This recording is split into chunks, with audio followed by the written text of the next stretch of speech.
Estamos haciendo este retiro mensual en una circunstancia muy especial de la historia de la Iglesia. El otro día un amigo me decía que esto no se da cada muerte de obispo, sino cada muerte de obispo de Roma. Hay sede vacante. El Papa Francisco fue llamado a la presencia del Señor hace ya más de 10 días y estamos todos, por un lado, tristes, por otro lado, expectantes, por otro lado, rezando, orantes y confiados en la gracia de Dios para que el cónclave que va a elegir el nuevo Papa pues se lleve a cabo con mucha unidad y espíritu de servicio, con deseos de pronto darle a toda la Iglesia un nuevo sucesor de Pedro, bueno, y en este caso sucesor también de Francisco. Aunque los temas del retiro mensual eran otros, no puedo esquivarle a la necesidad que todos llevamos en el corazón de hablar de esto que es la Iglesia, el Papa, la elección de un nuevo Papa, la intervención del Espíritu Santo. Todo está ocurriendo de un modo providencial, como siempre es así, pero ayer, domingo, se leyó en el Evangelio el Evangelio de la Misa, el pasaje de la segunda pesca milagrosa. Después de la resurrección del Señor, se ve que los apóstoles volvieron a Galilea y allí, en un poco de desconcierto, Pedro les dice a los demás que va a pescar. Tomás, Natanael, los hijos de Zebedeo y otros discípulos le dicen que van con él y como había pasado aquella primera vez, unos 3 años antes, durante toda la noche no pescaron nada. Es una imagen esta de la Iglesia, así lo ha visto San Gregorio, de la Iglesia y su misión, porque muchas veces los hombres trabajamos en vano, o mejor dicho, trabajamos en vano cuando no trabajamos con el Señor. Y en esta oportunidad el Señor no estaba. Sus corazones seguramente estaban tristes, aunque habían visto al Señor algunas veces, todavía no estaban convencidos y con cierta desorientación habían vuelto a Galilea. Bueno, es verdad que también el Señor les había dicho, vayan a Galilea que allí me verán, pero todavía no tenían la plena convicción, no habían recibido al Espíritu Santo. Espíritu Santo, ahora te invocamos para nosotros, ahora te invocamos para toda la Iglesia, ahora te invocamos para que te presentes en los corazones y en las inteligencias de los cardenales, para que ellos puedan tomar la mejor de las decisiones, para que nosotros seamos constantes en la oración, para que se dé una decisión que sea manifestación clara del espíritu sobrenatural que en medio de nuestras limitaciones todos procuramos vivir. Te decía que el mar de Tiberíades representa al mundo, a donde los discípulos tienen que cumplir su misión, que es la de pescar almas. Y qué importante es que recordemos que todos los cristianos debemos pescar almas, todos los cristianos guiados por nuestros pastores, todos los cristianos guiados por Pedro. Por eso es tan importante que tengamos a Pedro, que tengamos a esa persona que Dios, que Jesús ha elegido para que nos guíe en este camino de salvación y en esta misión de anunciar el Evangelio, la buena noticia de la salvación a todos los hombres de todos los tiempos, en concreto de nuestro tiempo. Sin Jesús queda claro que la tarea siempre va a ser infructuosa. Por eso el Evangelio cuenta que Jesús a la mañana se les aparece, todavía no habían sacado la barca del agua, estaban a unos 100 metros de la orilla y les dice: muchachos, ¿han pescado? ¿No han pescado? Tiren la red a la derecha de la barca. Y ellos, sin darse cuenta todavía que era el Señor, le obedecen, curioso, y tiran la red. Y En ese momento Juan le dice a Pedro, es el Señor. Y Pedro se tira al agua y además se ciñe. Primero se ciñe y después se tira al agua. Se ve que se había puesto cómodo para pescar. Eh, bueno, es impresionante una vez más el milagro. La red se llena de peces. Se llena de peces que después nos dirá el Evangelio son 153. San Jerónimo ya decía pocos siglos después que 153 eran los peces, todas las especies de peces que en aquel entonces se había detectado que había en el mar de Galilea. San Agustín, hablando también de ese número y haciendo una interpretación más matemática, habla de que la salvación es plena en la ley del 10 y el 7 de la gracia. Y dice que la suma del 1 al 17, 10 más 7, 17, de todos esos números da 153. El Espíritu Santo capaz que lo inspiró para hacer semejante interpretación. A mí no se me hubiera ocurrido. Pero bueno, era padre de la iglesia y tenía también esas gracias. Está clarísimo que la salvación es para todos. Y tenemos que tener fe en que la gracia va a llegar a todo el mundo y que puede llegar a todos los corazones. Pero que para eso hace falta que seamos muy generosos, que nos entreguemos unidos al Señor, con ahínco, a trabajar en la misión que Él nos ha encomendado. Y la red no se rompió, a pesar de que eran tantos, dice el Evangelio, que la red no se rompió. Porque efectivamente la red también es la iglesia que trabaja y que por estar unida al Señor no se rompe. Trabaja unida y puede contener a todos y además muy diversos. Y por último, vale la pena que pongamos los ojos en las condiciones de Pedro. Pedro, como todos nosotros, es un hombre. Es un hombre lleno de limitaciones. Ya dijimos que estaba demasiado cómodo en la pesca. No había cuidado, digamos, un detalle de pudor, por decirlo así, que no es lo más importante, pero que también demuestra cómo funcionaba de un modo bastante primitivo. Pero es mucho más significativo que Pedro no fue capaz al principio de reconocer al Señor. Es llamativo que no haya pescado, que no haya pescado justamente, que no se haya dado cuenta que, perdón, que era Jesús. La escena es muy parecida a la de la primera pesca milagrosa. San Juan, que evidentemente tenía más memoria o estaba más atento, se lo dice, y de vuelta vemos o notamos la impulsividad de Pedro, cierto atolondramiento en su modo de funcionar, que se tira inmediatamente al agua. En la próxima meditación seguiremos meditando sobre las limitaciones que tenemos todos, pero que en este caso tiene Pedro, el elegido por Jesús para hacer de sus veces en la tierra.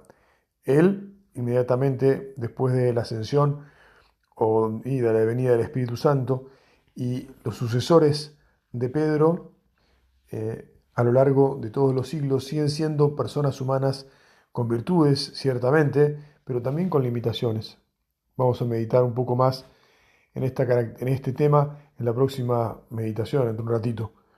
Ahora quería poner los ojos en lo que sigue diciendo el relato del Evangelio. Al bajar a tierra vieron que había fuego preparado, un pescado sobre las brasas y pan. Bueno, Jesús les pide que también traigan los pescados que habían buscado. Eso ya lo comentamos antes. Y Jesús les da del pan y les dé también del pescado. Dice, Jesús se acercó, tomó el pan y se lo dio, e hizo lo mismo con el pescado. La verdad es que algunos padres también han comentado la importancia de la Eucaristía y de la comunión con Jesús resucitado.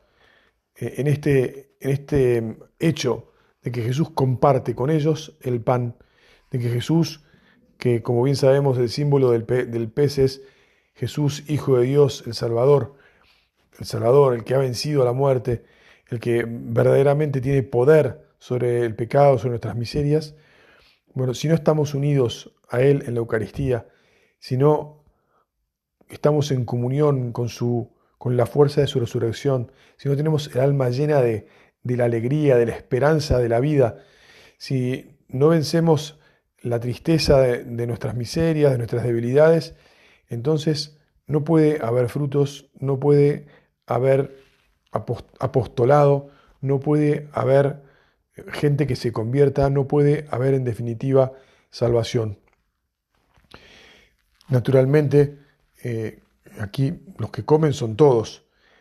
El Papa, también vamos a hablar de esto dentro de un ratito, tiene necesidad de una especial intimidad con Dios. Todos la tenemos. Jesús, te pedimos que todos estemos siempre muy unidos a vos, que todos tengamos la firme convicción que nuestra fortaleza sale de la comunión con vos, que además nos hace unos entre todos nosotros, de la comunión con el Pastor Supremo y con todos los pastores, que todos los pastores tienen que estar en comunión. Por eso te pedimos, Espíritu Santo, que unas a todos los pastores, que unas especialmente a los cardenales, que les des luz para que unidos se aboquen a la tarea de la elección, que nosotros unidos recemos para que el Espíritu Santo los inspire. Evidentemente, vale la pena que aclaremos. El Espíritu Santo no es el que elige al sucesor de Pedro. El Espíritu Santo es el que ilumina, porque siempre interviene en nuestros corazones y en nuestras mentes. Y si nosotros rezamos, si nosotros le pedimos que venga, pues le estaremos abriendo más, digamos así, las puertas del cónclave, de la reunión de los cardenales, de cada uno de los corazones de los cardenales, para que pueda actuar allí y puedan ver cuál es la mejor opción entre todos los hombres de esta tierra, porque también podría elegirse a algún no cardenal, hombre siempre, preferentemente ya ordenado sacerdote, pero ha pasado en la iglesia, en la historia de la iglesia, que se ha elegido a alguna persona que todavía ni siquiera era sacerdote. Y habiendo aceptado esa misión, ha sido ordenado y después, por lo tanto, consagrado obispo y papa. Con lo cual, es importante que recordemos todas estas cosas, también porque en estos días hay muchas cosas que se dicen por gente que no tiene ni idea o que tiene muy poco criterio y que confunde. Nosotros, claro, que te dicen, por ejemplo, y aclaro de vuelta, que el Espíritu Santo es el que elige. No, el Espíritu Santo no es el que elige. El Espíritu Santo ilumina. El Espíritu Santo es invocado por toda la iglesia, por cada uno de nosotros. El Espíritu Santo interviene sobre los corazones. Los cardenales son quienes, escuchando la voz del Espíritu Santo, tienen que discernir quién es el mejor de los candidatos para este año 2025, suceder a Pedro y suceder a Francisco y convertirse en el obispo de Roma y sobre todo en el vicecristo en la tierra, quien uniendo a todos los creyentes, a todos los católicos, va a seguir con su palabra, con su orientación, con su cuidado de buen pastor, con su cariño, con su callado que habla de su acto de regir, de gobernar, de guiar con claridad el camino de la iglesia y de cada uno de nosotros hacia la vida eterna. En estos días hay muchas personas que hablan sin saber. Hay muchas personas que se sienten atraídas por la curiosidad a las cosas de la iglesia, a la que en general critican por otros variados motivos. Que nosotros aprovechemos para hablar de Jesús y para hablar de que Jesús siempre está unido a su iglesia. Que la iglesia es santa y a la vez es pecadora. Es pecadora por nosotros los hombres y es santa por Jesús, que es su fundador, que es quien en realidad la gobierna y la dirige. Por eso tenemos que aprovechar estos días para dar ejemplo, para evitar todas las tonterías, las superficialidades, los prodes, las cábalas, las apuestas, los dimes y diretes, las interpretaciones que hacen los periodistas o cualquier otra persona que no tiene gran sentido sobrenatural, que no tiene verdadera noción de lo que es la iglesia, que no entiende que hay estos dos elementos, uno sobrenatural y otro elemento humano, muchos humanos, todos los hombres, con todas nuestras miserias, y que entonces caen en la trampa tantas veces de decir yo creo en Jesús, pero no creo en la iglesia. Creo en Jesús, pero no creo en los curas. Creo en Jesús, pero no creo en el Papa. Creo en Jesús, pero no creo en los obispos. No se puede. Y eso tenemos que aprovechar, ya que tenemos esta circunstancia de decir, mira, las cosas son así. Jesús ha fundado a su iglesia. Jesús es Dios hecho hombre. Jesús eligió a unos hombres concretos para entregarles el tesoro de su vida y de su doctrina y de la Eucaristía, para que podamos entender, para que podamos encontrarnos con Él, para que podamos unirnos a Él y para que podamos alcanzar la salvación. Si no hay hombres, no hay posibilidad de que Jesús continúe a lo largo del tiempo entre nosotros. La iglesia justamente es para nosotros, que somos hombres, que somos pecadores. Jesús vino a salvar a los pecadores.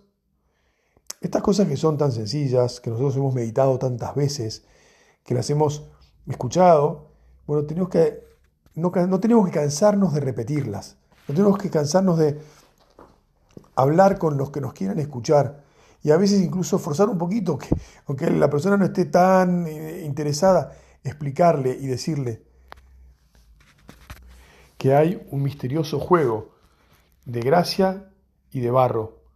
La gracia es lo divino, el barro somos nosotros. Dios nos toma en sus manos, nos moldea, nos hace agradables a Él, nos diviniza y entonces nos lleva junto a Él. A nosotros y a todos, lo quiere hacer con todos. Bueno, yo termino ya, porque quiero que ustedes escuchen una homilía que predicó recientemente Monseñor Ángel Rossi en una misa por el eterno descanso del Papa Francisco. En ella habla de los gestos del pontificado de Francisco. Resume el pontificado de Francisco en gestos que el mismo Francisco ha hecho. Quiero que sirva para que meditemos, para que agradezcamos el Papa que hemos tenido durante 12 años y para que nos sirva de introducción a la segunda meditación, en la que quiero que sigamos, te voy a proponer que sigamos reflexionando sobre este misterio tan grande de la Iglesia y del Papado, del hecho de que Jesús haya elegido a un hombre para que lo represente, para que haga sus veces, para que sea el pastor de la Iglesia universal. Que la Virgen nos ayude a escuchar con el corazón abierto y entender estas palabras de Monseñor Rossi. Me hace bien, creo que nos hace bien pensar esta imagen del Apocalipsis tan lleno de ternura, un Dios que nos recibe, que seguramente hoy lo habrá recibido a Francisco, un Dios que nos recibe, dice, nos sienta a la mesa, nos sirve y nos seca las lágrimas del camino. Una imagen bellísima de esta ternura del Señor.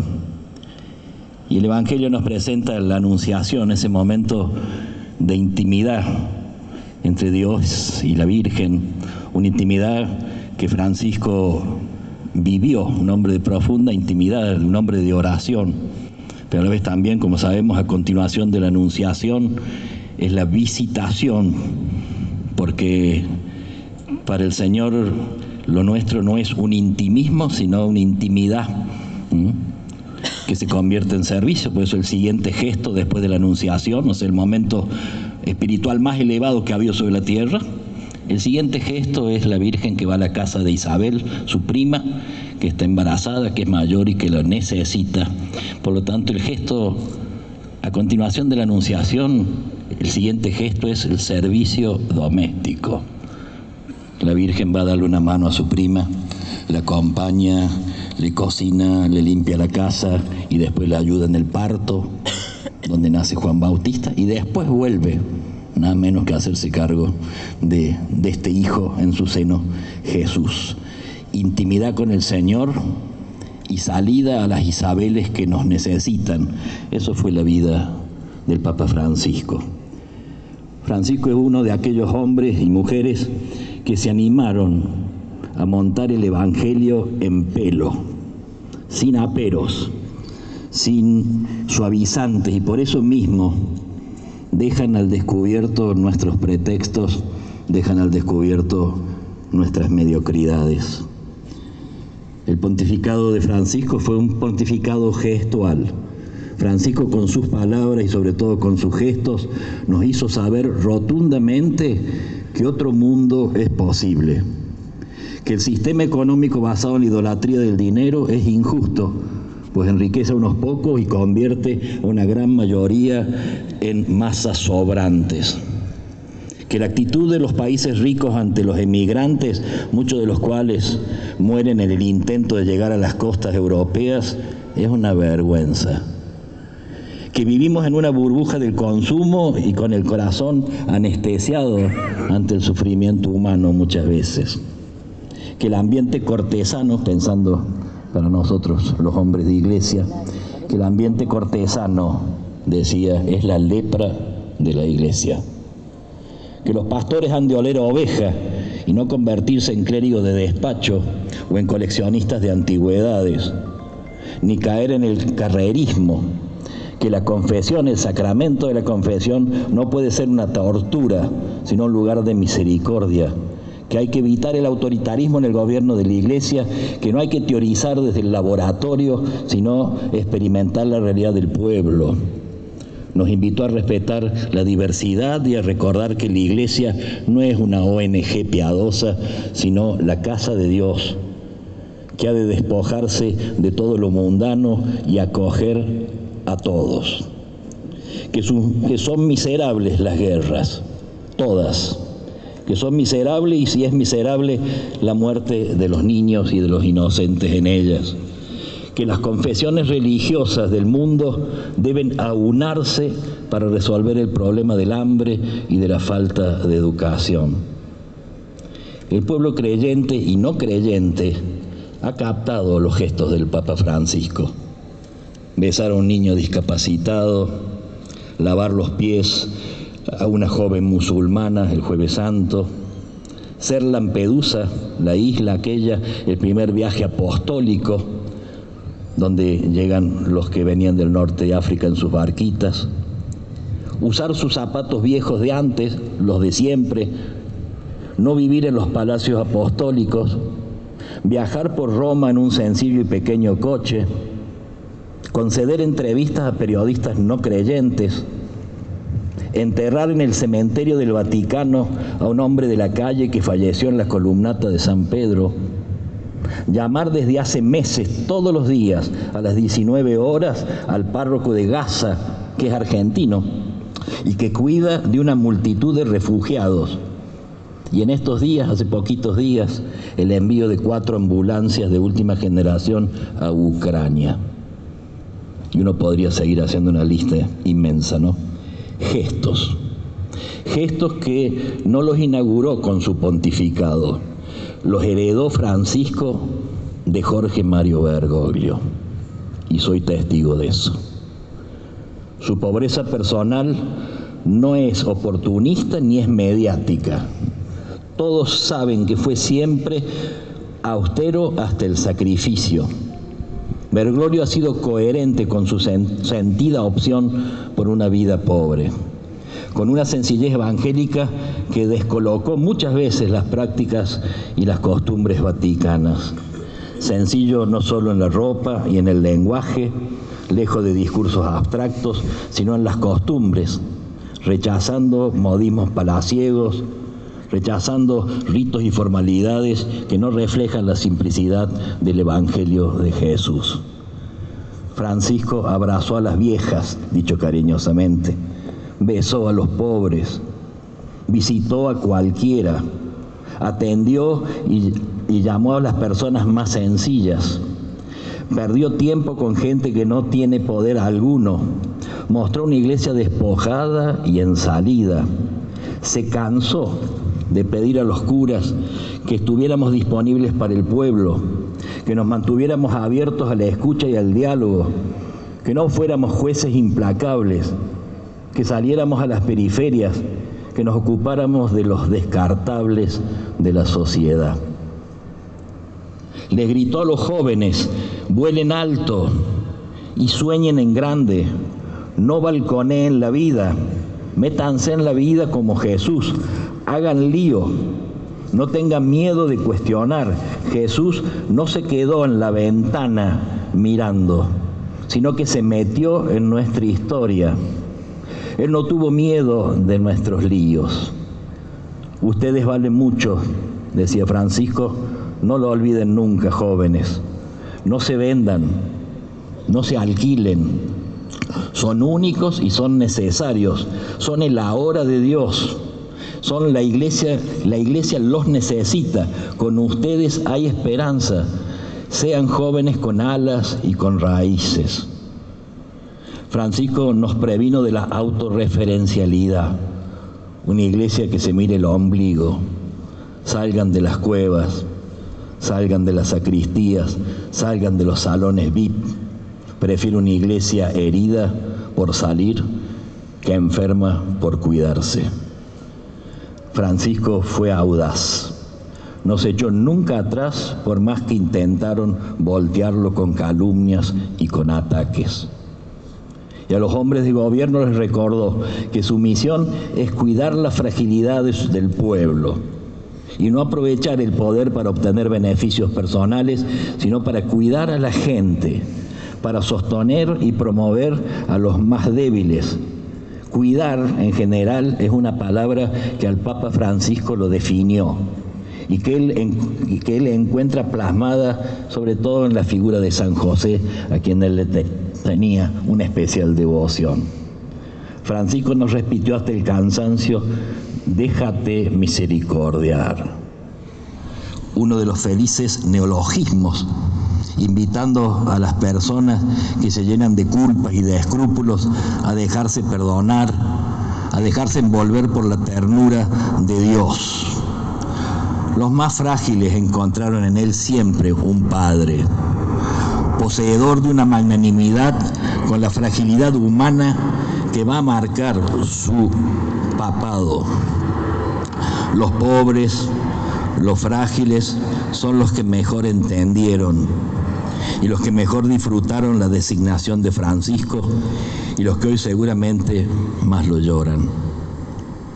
Nos toca, fieles a su legado, gestar un mundo más justo y fraterno, una iglesia más sencilla y comunitaria, una iglesia más nazarena que huela a Jesús y que huela a Evangelio. Hoy día se dio a conocer el testamento de lo que él desea para su entierro, para su último momento, y termina diciendo que el Señor dé la recompensa merecida a quienes me han amado y seguirán orando por mí.